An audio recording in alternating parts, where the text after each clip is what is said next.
Inverter ஏசியில் மெக்மெட் PCB பயன்படுத்தியிருந்தாங்க அப்படின்னாக்கா outdoor பிசிபியில் ஒரு எல்இடி இருக்கும். இந்த எல்இடி ஆனில் இருந்ததுன்னா இன்டோர் ப்ராப்ளம், ஆஃபில் இருந்ததுன்னா அவுட்டோர் ப்ராப்ளம். அவுட்டோர் பிசிபியில் எல்இடி ஆஃபில் இருந்ததுன்னா கம்ப்ரஸராக, ஃபேன் மோட்டராக, பிசிபியான்னு இந்த எல்இடியை வச்சு ஈஸியாக கண்டுபிடிச்சிக்க முடியும். ஏசியை ஆஃப் பண்ணிவிட்டு ப்ளக்கை ரிமூவ் பண்ணிவிட்டு ஒரு 2 நிமிஷம் வெயிட் பண்ணுங்கள். அதுக்கப்புறம் பிசிபியில் கனெக்ட் ஆகிருக்கிற கம்ப்ரஸர், ஃபேன் மோட்டரை ரிமூவ் பண்ணிவிட்டு ஏசியை ஆன் பண்ணுங்கள். ஏசியை ஆன் பண்ணதுக்கப்புறம் அந்த பிசிபியில் இருக்கிற எல்இடி ஆன் ஆகிருந்தது அப்படின்னாக்கா பிசிபி நல்லாயிருக்கு, நம்ம ரிமூவ் பண்ண ஃபேனோ இல்லை கம்ப்ரஸரோ ப்ராப்ளன்றதை ஈஸியாக ஐடென்டிஃபிகேஷன் பண்ணிக்கலாம்.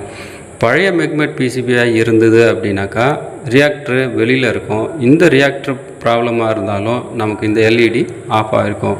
ஸோ ரியாக்டரையும் ஒரு முறை செக் பண்ணிக்கிறது நல்லது. ஃபஸ்ட்டு பவரை செக் பண்ணுறது ரொம்பவும் இம்பார்ட்டன்ட். அவுட்டோர் கனெக்டரில் ஃபேஸு, நியூட்ரல், எர்த்து கரெக்டாக இருக்கா அப்படின்னது ஒரு முறை செக் பண்ணிங்க.